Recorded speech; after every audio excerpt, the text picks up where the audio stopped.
नमस्कार मित्रांनो, मी प्रथमेश सावडे आणि स्वागत आहे तुमचं माझ्या यूट्यूब चॅनलवर. मी एक ग्राफिक डिझायनर त्याचबरोबर MPSC ॲस्पिरंट आहे. तर आजचा व्हिडिओ तुमच्यासाठी खूप खास होणार आहे. कारण या व्हिडिओमध्ये मी तुम्हाला सांगणार आहे की Google जेमिनायचा यूज करून आपण कशाप्रकारे कोणत्याही सब्जेक्टची, तो सब्जेक्ट तुमचा GK असो, GS असो, पॉलिटी असो, मॅथ असो, रिझनिंग असो, कशाप्रकारे आपण फ्रीमध्ये क्विज तयार करू शकतो. आणि नक्कीच ह्या व्हिडिओमधून तुमचा फुल फायदा होणार आहे, मी याची गॅरंटी देतो. आणि जर तुमचा फायदा झाला तर हा व्हिडिओ नक्की तुमच्या मित्रांपर्यंत शेअर करा, त्यांचा पण फायदा झाला पाहिजे. कारण मी पण एक MPSC ॲस्पिरंट आहे आणि माझी पण इच्छा आहे की मी त्या गोष्टीचा फायदा घेत आहे, तर माझ्यामुळे दुसऱ्याचा पण फायदा झाला पाहिजे. त्यामुळे जर व्हिडिओ आवडला तर लाईक करा, दुसऱ्यांपर्यंत शेअर करा. तर चला मग वळूया आजच्या मेन टॉपिककडे. Google जेमिनायचा यूज करण्यासाठी कोणते एक ब्राउझर ओपन करून घ्यायचं. इथे मी क्रोम ब्राउझर ओपन केला आहे. त्यानंतर तुम्हाला काय करायचं आहे, इथे टाईप करायचं आहे जेमिनी. जेमिनी टाईप केल्यानंतर सर्च करायचं आहे. जी पहिली वेबसाईट मिळून येईल तुम्हाला Google जेमिनाय, ते ओपन करायची.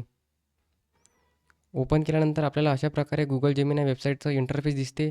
त्यानंतर आपल्याला काय करायचं आहे, जेव्हा तुम्ही first time Google Gemini website open करता, तेव्हा तुम्हाला ते एक नवीन अकाउंट क्रिएट करायला मागते. तर त्यावेळी काय करायचं, तुमची जी ईमेल आयडी आहे त्याने इथे लॉग इन करून घ्यायचं. लॉग इन केल्यानंतर आता आपल्याला काय करायचं आहे, इथे प्रॉम्प्ट द्यायचा आहे. प्रॉम्प्ट कसा द्यायचा आहे ते तुम्हाला अगोदर सांगून देतो. त्याकरिता सिंपल प्रॉम्प्ट आहे. आपली जी भाषा असेल, तुम्ही मराठी बोलत असाल, हिंदी बोलत असाल, इंग्लिशमध्ये बोलत असाल, तुम्ही भाषा इथे बोलू शकता. त्याकरिता आपण काय करू, इथे तुम्हाला माईकचं ऑप्शन दिसते. जेव्हा आपण इथे माईकच्या ऑप्शनवरती क्लिक करतो, तर आपल्याला अगोदर इथे काही परमिशन मागते. ते आपल्याला परमिशन अलाऊ करायची आहे. कारण आपण बोलूनच तिथे प्रॉम्प्ट देणार आहे. त्याकरिता मी काय करतो, अलाऊ धिस टाईम यावरती क्लिक करतो. तुम्ही अलाऊ व्हाईल व्हिजिटिंग दिस साईट, जेव्हा आपण या साईटवरती व्हिजिट करू, तेव्हा आपण डायरेक्टली तो माईक काय होईल, ऑन राहील. तर मी सध्या इथे काय करतो, अलाऊ धिस टाईम यावरती क्लिक केल्यानंतर काय होईल, आपला जो माईक आहे तो ॲक्टिवेट होईल. अशा प्रकारे तो ॲक्टिवेट झाला आहे. इथे काय करतो, मी याला स्टॉप करतो. आता मी जे बोललो ते इथे तुम्हाला आलेले दिसते. पण आपल्याला आता काय करायचं आहे, प्रॉम्प्ट द्यायचा आहे. त्याकरिता माईकवरती क्लिक करायचं आणि मी जसं म्हणतो तसं तुम्हाला प्रॉम्प्ट द्यायचं आहे. आता समजा एखादा टॉपिक आहे, समजा राज्यघटना आहे. राज्यघटनेच्या निर्मितीवर आपल्याला 10 ते 15 प्रश्नाची, समजा मी 10 ते 15 प्रश्न सांगत आहे तुम्हाला. तुम्हाला जेवढे प्रश्न लागत असतील तेवढे आपण क्विज क्रिएट करू शकतो. पण समजा आता मी एक्झाम्पल म्हणून 10 राज्यघटनेच्या निर्मितीचे प्रश्न मागतो. तर काय करायचं, इथे मायक्रोफोनवरती क्लिक करायचं. आता मी प्रॉम्प्ट म्हणतो, राज्यघटनेच्या निर्मितीची 10 प्रश्नांची एक इंटरॅक्टिव्ह क्विज तयार करा. त्यामध्ये फक्त राज्यघटनेच्या निर्मितीचेच प्रश्न पाहिजेत.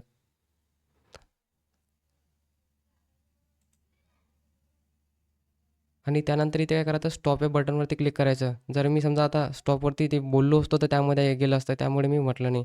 यावरती क्लिक करायची, इथे ऑप्शन मिळून येईल तुम्हाला. आता इथे काय झालं, मी जे बोललो ते इथे आलं आहे. त्यानंतर आपल्याला काय करायचं आहे, डायरेक्ट यावरती क्लिक करून एंटर करायचं नाही, सबमिट करायचं नाही. त्याकरिता अगोदर प्लसच्या आयकॉनवरती क्लिक करायचं आणि त्यानंतर इथे कॅनव्हास या ऑप्शनवरती क्लिक करायचं. जेव्हा तुम्ही कॅनव्हास या ऑप्शनवरती क्लिक करता, ते तुम्हाला अशा प्रकारे आलेलं दिसेल. आणि जेव्हाही तुम्ही यावरती क्लिक कराल तेव्हाच तुम्हाला इंटरॅक्टिव्हली ती जी क्विज आहे ती देता येते, तशी ते देता येणार नाही. म्हणजेच काय होईल, आपण एंटर तर करू, सबमिट तर करू, ते काय होईल, फक्त एक असं फॉर्मॅटमध्ये तुम्हाला प्रश्न येतील. पण आपल्याला एक इंटरॅक्टिव्ह क्विज पाहिजे, त्याकरिता कॅनव्हास हे प्लसच्या आयकॉनवरती क्लिक करून हे ऑप्शन सिलेक्ट करून घ्यायचं. त्यानंतर आपल्याला काय करायचं, आता सबमिटवरती क्लिक करायचं आहे. जसं आपण सबमिटवरती क्लिक करू, ते थोडं लोडिंग नीट. आता तुमचं जर नेटवर्क चांगलं असेल तर काय होईल, ते बातच तुमची इंटरॅक्टिव्ह क्विज तयार होईल. तर थोडं आपण वेट करू. मी भाषा इथे, तर मित्रांनो तुम्ही बघू शकता की इथे राज्यघटनेच्या निर्मितीची जी क्विज आहे ते तयार होत आहे आणि इथे तुम्हाला ते क्वेश्चन दिसत आहे. आणि एकदम चांगल्या पद्धतीने, म्हणजे तुम्हाला फक्त जसं तुम्ही एखादी टेस्ट वगैरे देता पेड, त्या प्रकारे आपण इथे देऊ शकतो. आता याचा बेनिफिट कोणता आहे ते तुम्हाला समोर सांगणारच आहे. आता अगोदर इथे 10 क्वेश्चन लोड झाले आहे, ते तुम्हाला क्वेश्चन दिसतात. आता सध्या आपण पहिल्या क्वेश्चनवर आहे. आता इथे प्रश्न आहे, 9 डिसेंबर 1946 रोजी झालेल्या घटना समितीच्या पहिल्या बैठकीचे तात्पुरते अध्यक्ष म्हणून कोणाची निवड करण्यात आली होती. आता जर तुम्ही अगोदर नोट्स वगैरे वाचल्या असेल, तर त्या नोट्सनंतर तुम्हाला या प्रश्नाचं डायरेक्ट उत्तर येऊन जाईल. समजा आता या प्रश्नाचं उत्तर आहे डॉक्टर सच्चिदानंद सिन्हा आणि हेच आहे. तर काय होईल, ते तुम्हाला डायरेक्टली टिक मार्क करून येईल, म्हणजे तुमचं उत्तर बरोबर आहे. आणि त्याचबरोबर तुम्हाला काय होईल, त्याच्यासमोर थोडंसं डिस्क्रिप्शन येऊन जाईल की हे सच्चिदानंद तात्पुरते अध्यक्ष म्हणून निवड केली होती. निवड सॉरी निवड करण्यात आली होती. अशा प्रकारे आपलं हे बरोबर उत्तर आहे, त्यामुळे इथे काय होईल, ते ग्रीन येईल. आणि जर तुम्ही चुकीचं दिलं तर ते पण मी तुम्हाला सांगणार आहे समोर. तर आपण काय करू, आता नेक्स्ट करू. आता मी काय केलं, याचा आन्सर दिलं आणि हे या प्रश्नाचं उत्तर बरोबर आलं आहे. त्यानंतर दुसरा प्रश्न आहे, भारत घटना समितीचे घटनात्मक सल्लागार म्हणून कोणाची नियुक्ती करण्यात आली होती? तर याचा आन्सर आहे सर बी.एन. राव. हे मला माहीत आहे. पण आता काय करतो मी एखादं चुकीचं उत्तर देतो. मी हे अय्यंगार देतो. जर तुम्ही चुकीचं उत्तर दिलं तर काय होईल ते तुम्हाला अशा प्रकारे क्रॉस येईल म्हणजे ते तुमचं उत्तर चुकलेलं आहे आणि जे बरोबर उत्तर आहे ते तुम्हाला अशा प्रकारे दिसेल सर बी.एन. राव आणि त्याच्यासमोर तुम्हाला लिहिलेलं दिसेल डिस्क्रिप्शनमध्ये सर बी.एन. राव यांनी घटना समितीचे घटनात्मक सल्लागार म्हणून काम पाहिले आणि घटनेचा पहिला मसुदा तयार केला.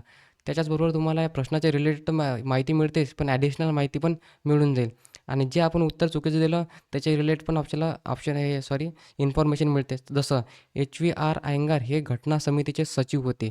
आता या प्रश्नामध्ये याचा काही संबंध आहे का? पण मित्रांनो, जे तुम्ही ऑप्शन चुकीचं द्याल त्याच्या रिलेटेड आपल्याला काय मिळते, त्याची इन्फॉर्मेशन मिळून जाते आणि जे बरोबर देतो आपण त्याची पण आपल्याला इथे इन्फॉर्मेशन मिळून जाते. अशा प्रकारे आपण नेक्स्ट करू जे तुम्हाला इथे प्रश्न येतील ते आपल्याला प्रश्नाचे इथे उत्तर देऊ शकतो. आता घटना समितीचे 13 डिसेंबर 1946 रोजी ऐतिहासिक वस्तुनिष्ठ ठराव कोणी मांडला होता? हा मांडला होता पंडित जवाहरलाल नेहरू. अशा प्रकारे तुम्ही बरोबर उत्तर तिथे देऊ शकता. त्यानंतर डॉक्टर बाबासाहेब आंबेडकर यांच्या अध्यक्षतेखाली मसुदा समितीची स्थापना कधी करण्यात आली? मसुदा समितीची स्थापना करण्यात आली 29 ऑगस्ट 1947 रोजी. आता ही काही मी प्रश्न पाठ केले नाही. तुमच्यासारखा मीच एक MPSC ॲस्पायरंट आहे आणि थोडा क्रिएटिव्ह दिमागानं काम करतो. कारण आता जी AI टूल आहे त्यामुळे आपल्याला खूप फायदा होणार आहे. तर मित्रांनो, तुम्ही पण या गोष्टीचा फायदा घ्या आणि शेवटी मी तुम्हाला आणखी पण एक गोष्ट सांगणार आहे, की तुम्ही स्वतः पण याचा फायदा घेऊ शकता आणि तुमच्या मित्रांपर्यंत कशाप्रकारे तुम्ही ही जी क्विज दिली ती सेम क्विज कशी पाठवू शकता. तर मसुदा समितीमध्ये अध्यक्षांसह एकूण किती सदस्य होते? मसुदा समितीमध्ये एकूण 7 सदस्य होते. अशा प्रकारे 7 होते डॉक्टर बाबासाहेब आंबेडकरसह. अशा प्रकारे नेक्स्ट केला आपण. त्यानंतर भारतीय राज्यघटना तयार करण्यासाठी घटना समितीला एकूण किती कालावधी लागला? यामध्ये या प्रश्नाचं उत्तर प्रत्येकाला माहीत असायलाच पाहिजे. तर 2 वर्ष 11 महिने 18 दिवस हे आपल्याला दिसते हे ऑप्शन आहे आणि हे ऑप्शन बरोबर आहे. त्यानंतर इथे घटना समितीचे भारताचा राष्ट्रीय ध्वज कधी स्वीकृत करण्यात आला? राष्ट्रीय ध्वज कधी स्वीकृत करण्यात आला? याचा ॲन्सर 22 जुलै 1947. मला कन्फर्म नाही डेट, पण असायला पाहिजे. हो, बरोबरच आहे. त्यानंतर घटना समितीच्या मूलभूत हक्क उपसमितीचे अध्यक्ष कोण होते? मूलभूत हक्क उपसमितीचे अध्यक्ष कोण होते? तर याचे ॲन्सर सरदार वल्लभभाई पटेल नव्हते. याचे होते जे.बी. कृपलानी. अशा प्रकारे मित्रांनो, जेव्हा तुम्ही चुकीचं उत्तर द्या ते तुम्हाला चूक दिसेल आणि त्याच्या रिलेटेड काही इन्फॉर्मेशन देईल. आता मी तुम्हाला पूर्ण जे क्विज आहे ते का देत आहे त्याचा ॲन्सर तुम्हाला समोर सांगणारच आहे मी. भारतीय राज्यघटनेच्या कोणत्या दिवशी अंगीकृत आणि अधिनियमित अडॉप्टेड अँड इनॅक्टेड करण्यात आली? ही आपली 26 नोव्हेंबर अधिकृत आणि अधिनियमित 26 नोव्हेंबर 1949 रोजी अधिकृतपणे काय म्हणते स्वीकार करण्यात आली. म्हणून हा काय म्हणते 26 नोव्हेंबर 1949 हा संविधान दिन म्हणून साजरा केला जातो. आणि नेक्स्ट नंतर हा शेवटचा क्वेश्चन आहे. घटना समितीची शेवटची बैठक कोणत्या दिवशी झाली? ज्या दिवशी सदस्यांनी घटनेवर अंतिम स्वाक्षऱ्या केल्या. काय म्हणते घटना समितीची शेवटची बैठक कोणत्या दिवशी झाली? शेवटची बैठक 26 जानेवारी 1950 रोजी झाली का?